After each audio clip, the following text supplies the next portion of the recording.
Nós voltamos a falar sobre a tensão na Rússia. Moscou tem segurança reforçada e a Praça Vermelha interditada em meio a essa rebelião de mercenários. O grupo Wagner, que apoiou as forças russas durante a invasão à Ucrânia, acusa o governo de Vladimir Putin de um ataque contra a própria organização. Então, para nós debatermos e entendermos melhor essa situação, nós recebemos o professor de Relações Internacionais do IBMEC de Belo Horizonte, Christopher Mendonça, a quem eu agradeço demais pela participação. Professor, seja muito bem-vindo mais uma vez aqui à Jovem Pan News. Obrigado, Daniel, pelo convite. É um prazer poder falar com vocês. Perfeito. Para começar, professor, nós trouxemos mais cedo aqui no início do Fast News informações de que o líder do grupo mercenário Wagner, o Prigozhin, disse que ordenou que os seus combatentes voltassem para suas bases justamente para evitar um derramamento de sangue. Inclusive, essa notícia tem sido compartilhada por agências de notícias internacionais. Ele tinha dito que suas forças tinham avançado a uma distância de 200 quilômetros de Moscou nas últimas 24 horas. Voltando um pouco nessa história, por qual razão aconteceu esse motim? O grupo Wagner era aliado de Moscou e de Vladimir Putin, não era? Exatamente. Prigozhin, né, que é o chefe, o líder aí do grupo mercenário Wagner, ele era um aliado de primeiro momento do presidente Vladimir Putin, inclusive auxiliando na atuação da Rússia no território ucraniano. Diversas cidades ucranianas foram conquistadas através de iniciativas firmadas aí pelo grupo Wagner. No entanto, nas últimas semanas, uma série de discordâncias entre o presidente e as lideranças do grupo Wagner, elas se fundamentaram principalmente diante da manutenção do conflito, né? O grupo Wagner gostaria, nesse momento, de estar presente em outros conflitos no mundo, haja vista que os grupos mercenários são motivados especialmente pelos ganhos financeiros, pelos ganhos econômicos.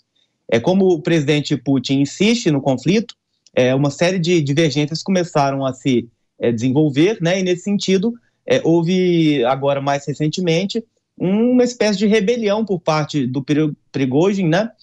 Que agora questiona a liderança de Vladimir Putin. Como você bem disse, Daniel, agora nas últimas horas, o presidente da Bielorrússia, Lukashenko, ele mediou um acordo, né, entre as partes, e o grupo Wagner voltou às suas bases iniciais, inclusive essas bases alocadas no território ucraniano, demonstrando não ter mais interesse em caminhar rumo a Moscou e a empreender aquilo que a gente poderia achar, né, que seria um golpe de Estado ou até mesmo uma guerra civil. Perfeito. Então, só reforçando essa informação trazida pelo senhor, professor, ou por você, as informações de várias agências de notícias apontam que os mercenários, então, aceitaram, na verdade, cessar essa rebelião, pelo menos por enquanto, após essas negociações mediadas pela Bielorrússia. Agora, o que é que está em jogo nesse momento? Se essas negociações não obtiverem sucesso, esse cenário pode avançar para uma guerra civil, até um golpe de Estado? Com certeza, nesse momento, há muita incerteza, né? Há muita dificuldade da gente criar cenários ou previsões sobre o que acontecerá nos próximos dias. No entanto, esse acordo, ainda que provisório, dá um pouco de tranquilidade, né, para a questão da existência de uma guerra civil. O grupo Wagner volta à Ucrânia, a gente não sabe exatamente quais foram os termos desse acordo, ainda não foi publicado por nenhuma agência de notícia, nem por nenhum órgão governamental, e nem pelo próprio grupo Wagner, o que foi acordado, mas me parece que alguns analistas já indicam que haverá a anistia de importantes membros do grupo Wagner. Só para lembrar, o grupo Wagner tem como combatentes pessoas que em determinado momento foram condenadas pela justiça russa por terem cometido algum crime lá dentro do país. E me parece que há uma negociação para que haja, por parte do presidente Putin, o perdão, né, das dívidas judiciais dessas pessoas para que elas retornem à vida cotidiana, à vida em sociedade. Então, nesses termos, o grupo preferiu manter-se longe de uma revolta, longe de um ataque contra Moscou, voltando, portanto, àquele objetivo inicial, que era lutar contra os ucranianos. Perfeito. Antes de falar, eu queria tratar sobre os impactos para a guerra da Ucrânia, mas antes disso, queria entender um pouco sobre o grupo Wagner. Você trouxe uma descrição importante, Mas ontem me surpreendeu a informação que cerca de 25 mil homens estariam se dirigindo para a capital da Rússia naquele momento em que se comentava a possibilidade de um golpe de Estado. Eu fiquei surpreso com o volume de pessoas, 25 mil pessoas. Agora, quem financia o Wagner Group é o próprio governo russo ou há outras conexões? Existe alguma possibilidade desse grupo também receber financiamento de países do Ocidente? E qual é o portfólio de equipamentos militares? Trata-se de um grupo muito poderoso do ponto de vista bélico? Daniel, uma das características dos estudos relacionados às empresas militares privadas é exatamente um nível muito baixo de informações acerca dos fluxos financeiros que elas têm, da atuação, das pessoas que fazem parte desse grupo mais especificamente. Então, nós não sabemos de forma mais contundente de onde vem o financiamento dessas empresas, especificamente do Grupo Wagner, mas há a hipótese de que alguns países ocidentais tenham financiado algumas ações do Grupo Wagner. Não é a primeira vez na história recente das guerras que grupos empresariais de guerra têm sido utilizados, inclusive na guerra do Iraque e do Afeganistão, os Estados Unidos mesmo utilizou de uma maneira bastante frequente a ação dessas empresas militares privadas, entre muitas que já existem nesse portfólio de empresas dentro da sociedade internacional, e nós não sabemos exatamente quem são os financiadores. Acredita-se que os grandes financiadores sejam empresários, oligarcas russos, entre os quais o próprio Prigozhin se figura. Ele que há muito pouco tempo estava ao lado de Putin, no próprio Kremlin, por ter sido um aliado de primeira ordem do presidente Vladimir Putin, e que agora é um dos grandes operadores das empresas militares privadas, especificamente desse grupo que nós estamos falando agora nesse momento. 25 mil homens é um contingente importante, capaz de fazer muitos estragos, mas há uma diferença muito grande entre a capacidade russa, que inclusive tem uma capacidade de armas muito maior do que o grupo Wagner, e que muito provavelmente não daria muito sucesso, não daria muita vantagem ao grupo Wagner, caso o grupo alcançasse a cidade de Moscou. Então, nesses termos, ainda há muita incerteza sobre os números, e nessas incertezas o que cabe a nós é fazer apresentar algumas possibilidades, algumas hipóteses. E vamos retomar a entrevista com o professor de Relações Internacionais do IBMEC de Belo Horizonte, Christopher Mendonça. Estamos tratando sobre essa situação que envolve a Rússia e também o grupo mercenário Wagner. Afinal, a rebelião nesse grupo acabou causando uma crise na Rússia. Estamos repercutindo as principais informações e o professor está trazendo as suas análises acerca dos principais pontos que envolvem esse tema, essa notícia que repercute em todo o mundo. Agora, professor, quais impactos esse conflito pode causar para a guerra na Ucrânia? A Rússia tende a perder foco por ter de administrar uma crise interna e do ponto de vista estratégico de um conflito, Zelensky pode tentar aproveitar esse momento e intensificar a contraofensiva? Bom, certamente, Daniel, uma dupla frente de batalha prejudicaria muito a força russa contra a Ucrânia.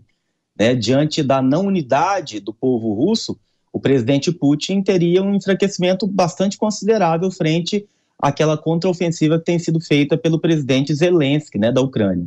No entanto, me parece que essa questão do enfraquecimento ou da desunião dos povos russos foi exatamente aquilo que foi tratado pelo Lukashenko, o presidente da Bielorrússia, no sentido de construir um acordo entre as duas partes. O presidente russo, hoje pela manhã, aqui no Brasil, fez um pronunciamento, em rede nacional russa, dizendo que era necessário que o povo russo estivesse unido e que não houvesse novamente, como aconteceu em 1917, uma guerra civil na qual os russos lutavam contra os próprios russos. Ele disse que isso não aconteceria e que estaria disposto a fazer muitas coisas para que isso pudesse ser superado e, de fato, me parece que ainda que provisoriamente isso foi superado diante de uma necessidade de se combater um inimigo externo que nesse momento são os grupos chamados pelo presidente Vladimir Putin de neonazistas que estão ali principalmente no leste da Ucrânia. Então houve um arrefecimento dos ataques internos à Rússia, principalmente contra o grupo Wagner, e nesse sentido há uma expectativa de que os ataques externos possam ser empreendidos de forma mais dura nos próximos dias. Agora, nós trouxemos também há pouco uma declaração do presidente da Ucrânia, Volodymyr Zelensky, dizendo que a rebelião do grupo mostra a fraqueza da Rússia. Agora, os russos de fato estão perdendo força neste momento? Dá para afirmar isso por conta desse motim, dessa rebelião? Qual é a conexão? Bom, eu concordo com o presidente Zelensky quando ele fala que a Rússia tem se demonstrado fraca. Não é fácil para um país, mesmo que seja um país muito grande do ponto de vista militar e estratégico como a Rússia, manter por um longo tempo, né, essa guerra. Então, nesses termos, me parece que o presidente Putin está bastante debilitado, a sua estratégia não foi aquilo que de fato foi traçado no início do conflito. Nós todos analistas esperávamos que o conflito terminasse em pouco tempo, mas diante desse equilíbrio de poder que foi fomentado principalmente com o apoio dos países ocidentais, entre eles os Estados Unidos, a Inglaterra, a França e até a Alemanha, o conflito acabou durando mais tempo. E essa duração acabou enfraquecendo os planos que foram traçados pelo Vladimir Putin. Essa negociação demonstra, inclusive, que o Grupo Wagner tem muita força frente ao Kremlin e que consegue colocar na mesa de negociação alguns pontos importantes que podem, inclusive, mudar o destino da guerra nas próximas semanas. Nos parece, sim, que Vladimir Putin está enfraquecido e que talvez ele tenha que modificar algumas de suas táticas, né, no campo de batalha para tentar alcançar o seu objetivo central, que é dominar ali a parte leste da Ucrânia. Agora, professor, ontem eu li alguns comentários e especulações de que todo esse imbróglio, essa crise com o Grupo Wagner, poderia ser uma operação de bandeira falsa, justamente com o objetivo de surpreender a Ucrânia. Alguma chance de tudo isso ser um teatro? Em se tratando da Rússia e, sobretudo, de Vladimir Putin, que é um ex-agente da KGB, que tem uma capacidade técnica e também estratégica muito grande, podemos sim falar que existe a possibilidade de que tudo isso seja uma trama, né, construída pelo Kremlin para enfraquecer os ucranianos.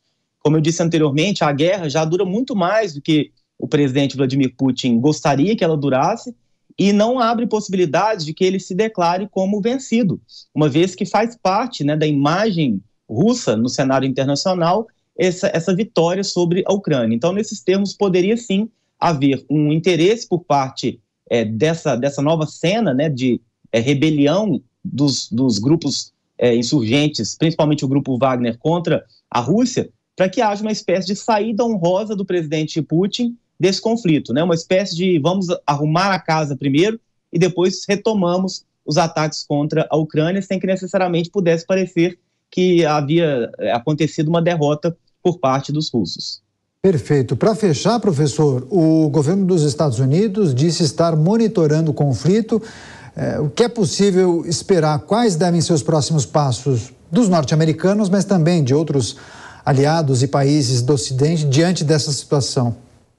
Me parece que o Ocidente, de forma geral, sobretudo as potências maiores do ponto de vista militar, elas se calaram nesse momento, apenas estavam monitorando de forma um pouco mais distante, diante da incerteza que o quadro apresentaria. Nas próximas horas nós poderíamos ver, inclusive, um ataque a Moscou, algo que não acontecia há muitos anos, há muitas décadas, inclusive. E agora, com esse novo acordo, me parece que os Estados Unidos terá que refazer a sua análise, refazer a sua tática e deve apresentar alguma nova declaração nas próximas horas. O presidente Biden tem uma capacidade grande de envolvimento com a guerra da Ucrânia.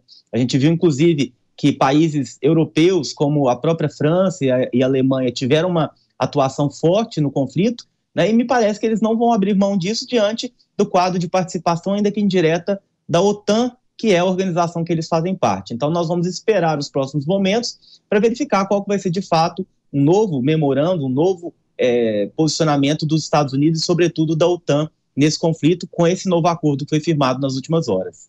Estaremos de olho, continuaremos em contato. Tensão na Rússia, crise após esse motim contra o governo em destaque nessa entrevista especial com o professor de Relações Internacionais do IBMEC de Belo Horizonte, Minas Gerais, Christopher Mendonça, a quem eu agradeço demais pela participação. Entrevista feita em 2 partes. Muito obrigado pela participação, professor. Grande abraço, bom fim de semana e volte mais vezes. Ok, Daniel, com certeza o convite será aceito. Um grande abraço, bom final de semana. Igualmente, até a próxima.